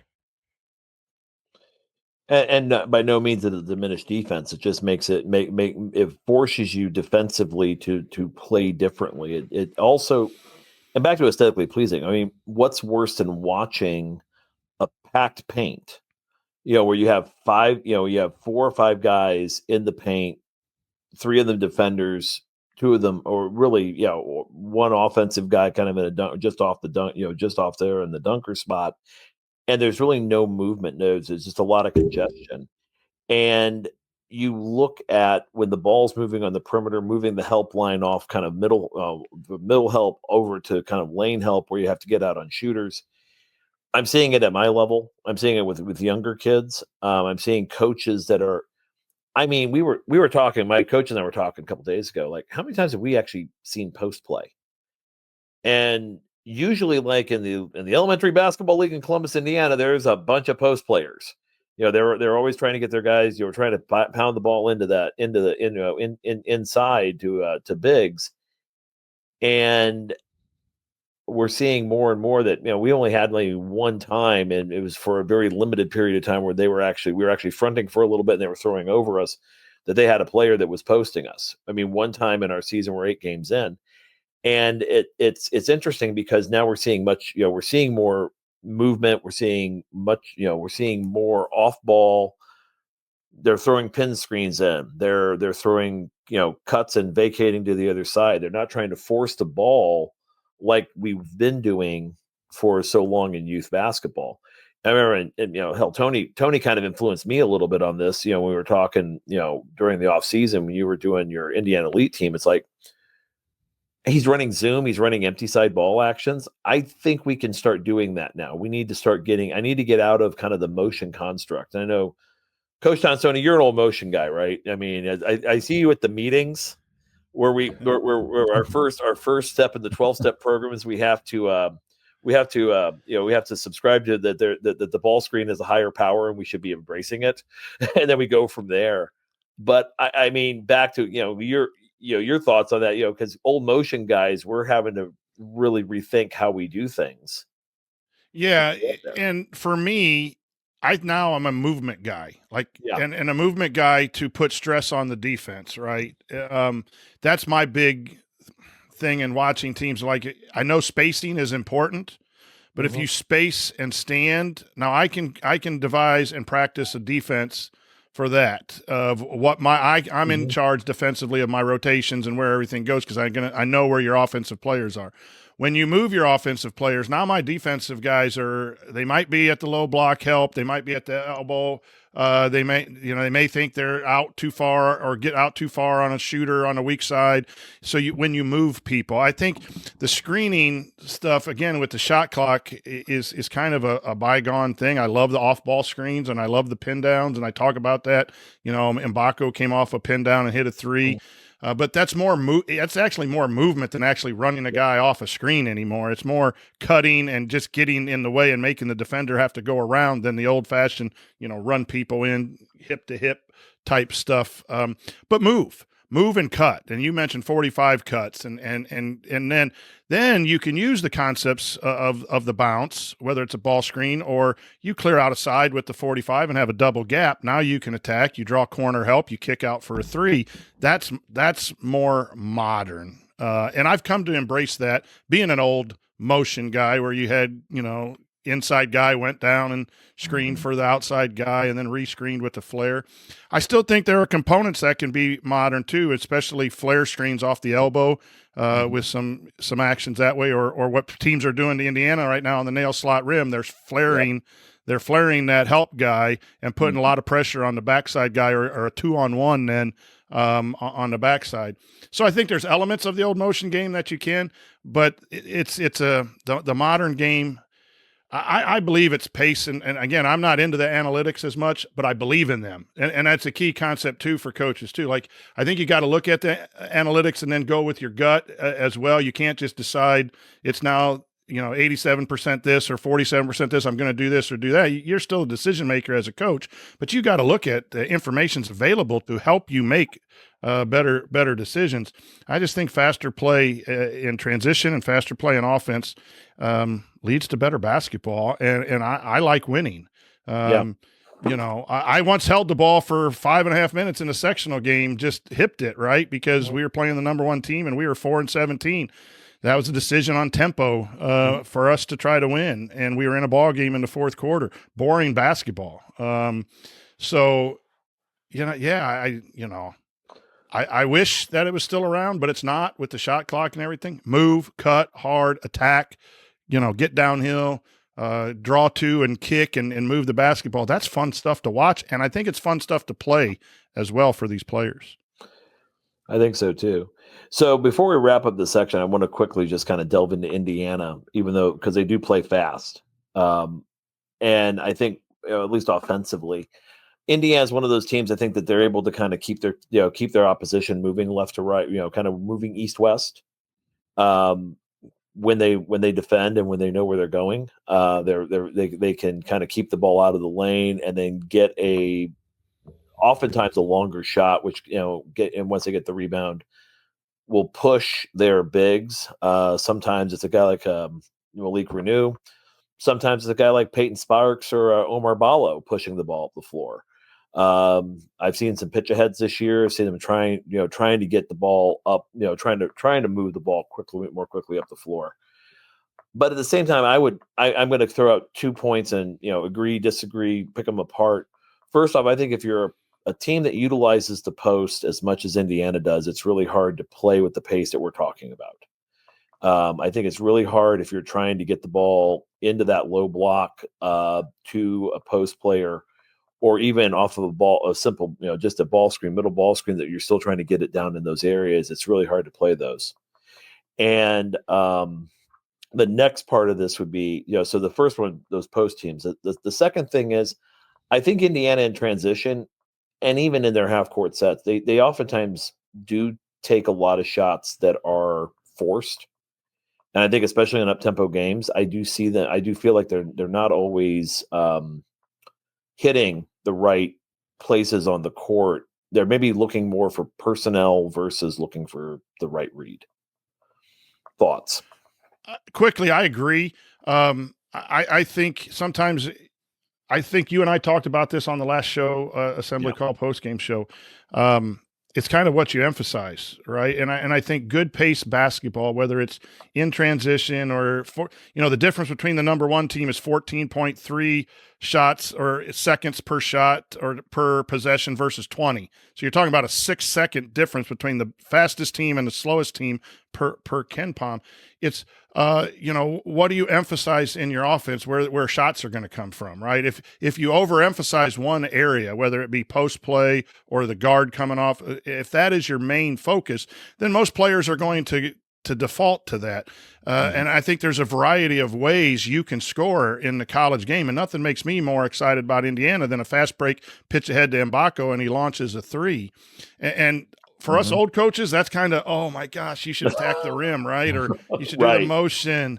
And I've adapted to where that's a wide open three from our best 3-point shooter. Maybe it's in the first 5 or 6 seconds, but we can work really hard and not get that equal a shot in that possession. And so we do take some, but we don't take a lot of them. I mean, we mean in Indiana. And so it comes down to me, is the free flowing is one of the best words I've heard today, maybe more than tempo or pace.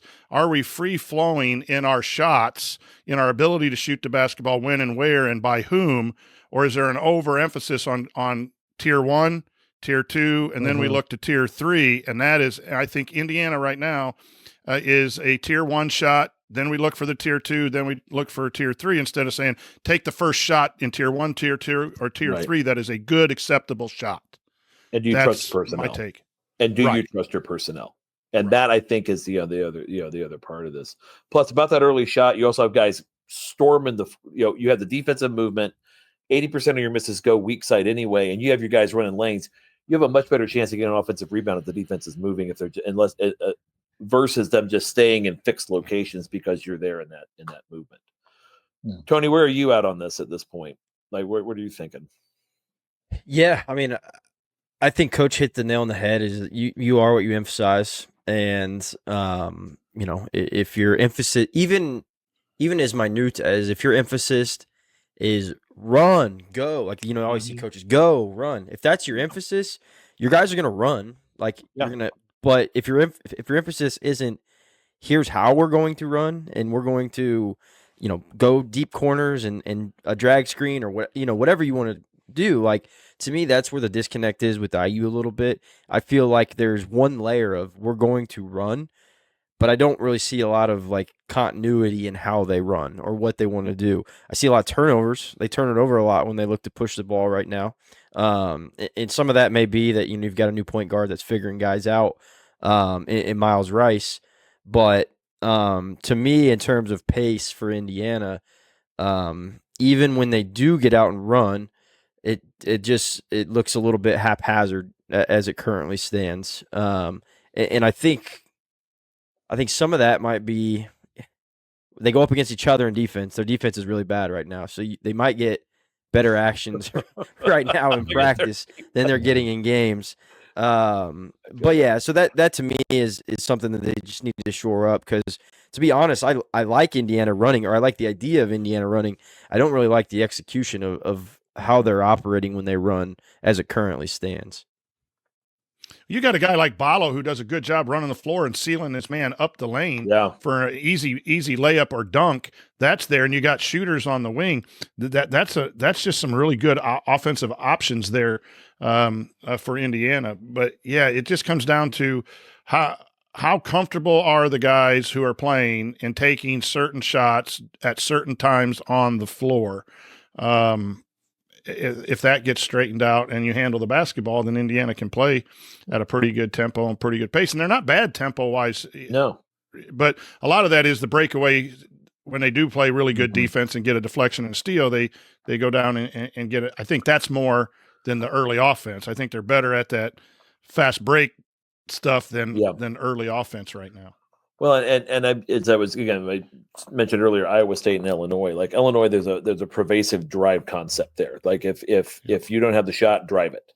And I know that's a mindset where you watch them play, and they're always looking to attack. And if you're attacking, you're pressuring the defense. You're looking, you look at Iowa State and kind of how they space the floor, and they're attacking, getting the ball up the floor quickly, getting into the spots. We're looking for the quick shot. We're looking for, again, hitting, attacking. They're dictating by what their players are doing. And I think the roster is there to do it. They just have to deploy them properly. And Mike, I'll kick that question to you before we get out of this segment. Is the roster there is what we're thinking, right? Yeah. When I think of the rosters in the past, let's say for IU, that I thought were great at running, you think like the 2013 team may have been like one of the most perfect, because you had a lightning quick point guard in Yogi. You had a center that could run like a deer, who actually led the break many times. Remember how many times Zeller got a breakaway dunk because he was basically the first guy down the floor going the other direction. And then you had all these guys that were great secondary transition shooters like Watford and Holmes. I mean, I think Watford shot something like, I forgot what his numbers were. He was almost like above 50% from three on trailing secondary break threes, which was just crazy. So, yeah, I would say that I don't know if Ballo has a lot of advantages over someone like Cody Zeller, but I would not say like getting down the floor, like beating guys down the floor is necessarily like, at the top of the list. The few times I saw where they tried to do like a quick seal action for him, I think that one of the first scores they had against Tennessee was exactly that. I mean, he got down, beat the guy, and got a seal and got like an easy 2-pointer. I just don't know if he can do that for 30 minutes a game. That's just like really hard for him. And as far as the other guys, I think Mbako taking more transition threes would be absolutely ideal. I think the issue is you need more other guys to do it, because it becomes very easy to guard him once you realize, when they're going down floor fast, he's the guy you basically have to just get right up on. Take that. If you have one guy, exactly. If you have one guy that can do it, then that can be taken away. If you have three guys that can do it effectively, that's much harder to stop. So I think it becomes more an issue of, okay, they can stop Mbako, but can they stop Rice and Carlisle from doing the same thing, or Galloway when he comes in? So that would be the key, I think, is making sure that you have many guys that are a threat when they're coming down. So when we come back, we're going to wrap this up and, kind of hit on a brief point that Coach Tonsoni hit, where, older guys and, fast play is nothing new, but maybe some of the quicker shot selections are. And we'll kind of wrap up with what kind of some final thoughts on tempo and pace when we come back on X's and Joe's. And we're back. And while we took a little bit of a break because Mike had to move and Tony had to grab a charger. But Mike, we were just talking about Wisconsin a little bit and why Wisconsin is doing what they're doing. Could you repeat what you just said to us as we were getting back on? Oh, sure. So what I think you're going to see with many of these more system-heavy teams and programs that you're used to in the past, like Wisconsin, is they're going to have to adapt themselves in such a way that they can bring in players from the portal that are not necessarily system players, because frankly, there are just not a lot of system players out there in the portal. Um, a guy like Tanji that they brought in, he is not a guy that would have probably played on a Bo Ryan team in the past. So you think about like the portal, like how many guys do you think that would run a kind of traditional like mover blocker system? Probably maybe 5 to 10% at most. And with the portal, even with teams like Wisconsin, they're so used to in the past having very cohesive roster cores of like 7, 8 guys that stayed until their senior year and developed together. That's gone. So you have to just assume, okay, we're going to have a certain number of our roster has to be guys that are coming in from the portal. And if we have a system that's so limiting that we're just completely taking ourselves out of competition for the bulk of the portal, then we're going to be in real trouble unless we adapt. And I think that's one reason that I think coaches like Guard and some others that are from those more system-heavy teams are going to start making these kind of changes, because otherwise if they don't, they're just going to be taking themselves out of the market. And I think that I'll kind of segue that in kind of the wrap-up question, because over the years, the whole, teams have kind of developed, the ebbs and flows of systems. I mean, Tony was talking about the NBA and its ebb and flow going from what even really in the 90s through 2010, where it was getting very offense was not key. it was not the same, and moving to more of a free flowing under Golden State and moving forward throughout the league. A faster pace of play is developing a more modern feel to the game, a more international feel to the game. How is it doing it? And I think a lot of it is what Mike was just saying, which is you're also seeing, are we really seeing an era where there's a standardization on players that's just different than what it was 20 years ago, 10 years ago, where you have kids have much more diverse skill sets, and whether it's emphasis on one-on-one individualized training, whether it's earlier exposure to travel, whether it's just playing different types of competition, whether it's the YouTube revolution where kids can basically just get drills from all over the world to make themselves better players. And I know that we've all kind of done player development in our own way over the course of our lives. Are we seeing a revolution in this area where maybe the game we're fully getting to the point where we're at a point where it's going to be very much a much more open way of playing? Go ahead. Okay. Coach. I just think you see it in all sports, the development, the evolution of the athlete. I mentioned it earlier with the ability to bounce the basketball. I think the more physicality, more quickness.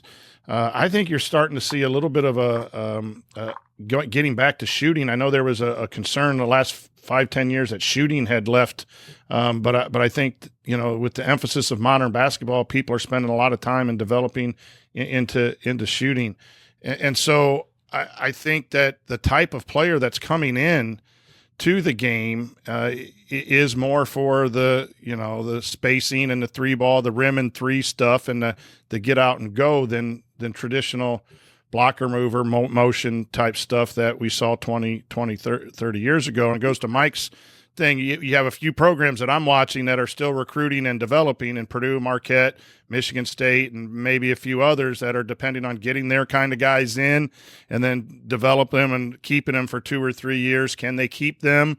Can they continue to win at a high level? If not, then they're going to have to go to the portal, where a majority of people are at the portal. And I think if you are a traditional style type team, I think Mike hit it on the head. It's going to be really hard to scour to get those kinds of guys in to keep fitting your system if you don't adapt to some new ways. And maybe Wisconsin, and I'm sure there's some other teams that are in the middle of a change because of this transfer portal era, NIL. Those would be the ones to study, as far as going forward. But I think the athlete is so much better. You see it in women's basketball. Mm-hmm. You see it in every sport with physical training and trainers and all of that. I know a local guy here who's really big in training here in Indiana, especially the Purdue guys. And so all of these people are working really hard. And I do think it creates a new way of playing the game that has to be adhered to, or that innovation again by coaches who are going to be successful. Tony, your thoughts? Yeah, I mean, I'm in agreement with everybody else here in terms of just where the game's going and how it operates. What I'm excited about, because we don't really talk about, we talk about the last 10 years and where the game has gone. What's it going to look like in 10 years from now is really where, it excites me. It scares me a little. Especially as I'm not the young whippersnapper in the coaching realm anymore. Am I going to get passed up? Is the game going to pass me by? So those are the things that are the fascinating questions to me. Or do things go back? Things are also solidical where maybe they change the officiating and allow more hand checks. So then you're doing other things there. So to me, that's what's exciting to me about the future of the game is that it's ever evolving, and it truly does make you be a lifelong learner in terms of how the game operates. And I think what we talk about with European basketball, to me, they're on the cutting edge right now. And so if you kind of want to see where the game will probably go, I think they might be a year or two ahead right now in terms of how things are operating. And certainly I hope there's a grassroots overhaul in the next 10 years and how things operate. And we turn to more of a European model of more skills, development, less games. Now we're talking big pie in the sky stuff for me from a philosophical perspective. But when you look at the game of basketball too, I think if you look at the top 10 players in the world, I don't know how many it is, but I know a lot of them are not from America. And I think that's because of the developmental model that's out there in terms of European versus America. But I'm off on a tangent at this point, but we're talking about where the game's at and how it's operating. So it's just those are the things that I'm constantly thinking about, looking at.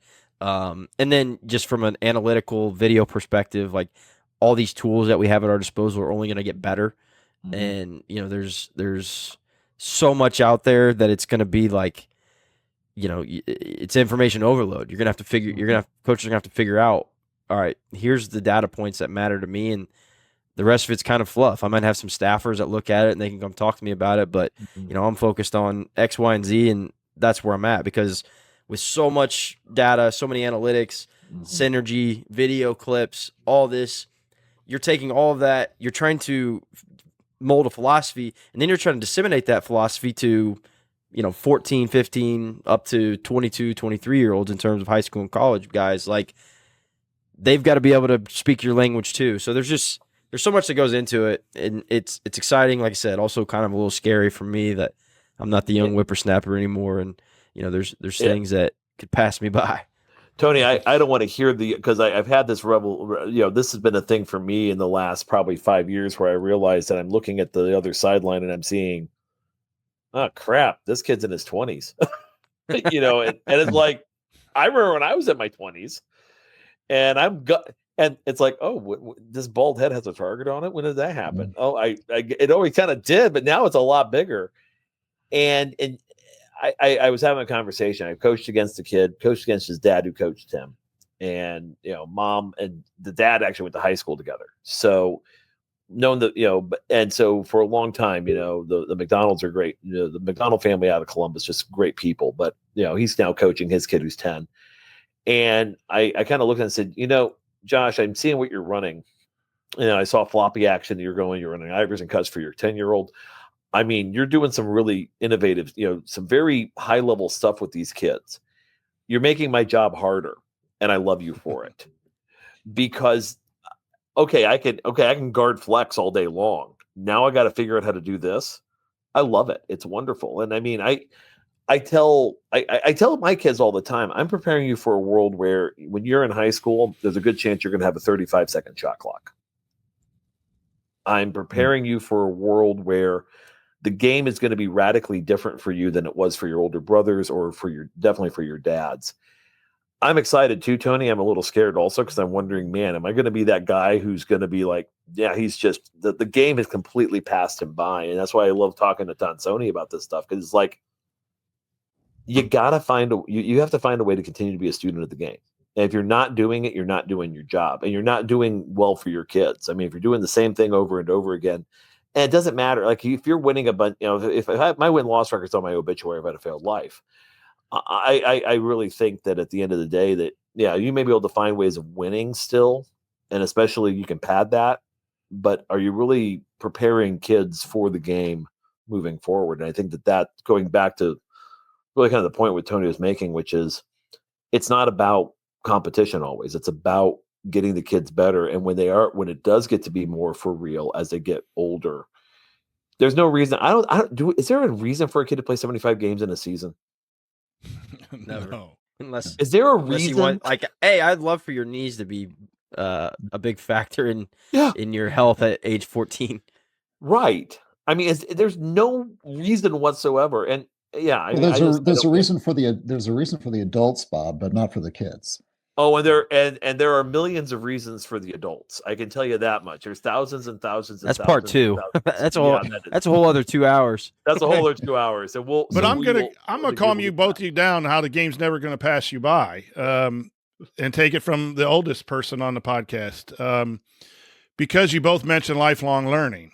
Which is, I think, a key for anyone out there who's coaching youth, college, whatever, is be a lifelong learner. But basketball is a game of skill. And I firmly believe it is about putting your players with whatever skill level in appropriate positions to be able to play defense, attack the rim, do whatever you want. And coaches need to continue to do that. And at times, we're copycats, and we copy this and we copy that, and things are cyclical in nature and go back and forth.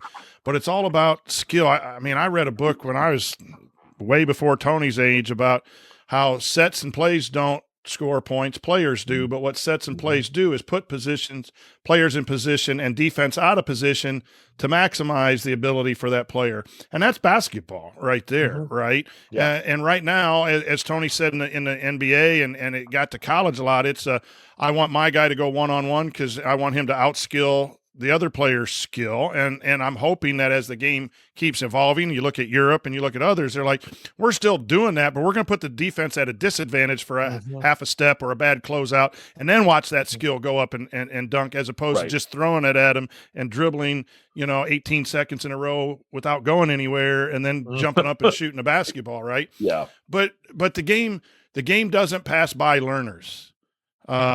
You see some very good veteran coaches who coach into their 60s, 70s, and you see some young guys that fail. And I would say that, are you really adapting and being innovative in your approach, not only to what you run, but how you teach it? And I think one of the components maybe we haven't talked about is, we mentioned emphasis earlier. It's what you emphasize, what you reward, what you hold accountable, as opposed to, and I think the guys that I've talked to, I think that's why you were able to be good coaches. But the game won't pass you by.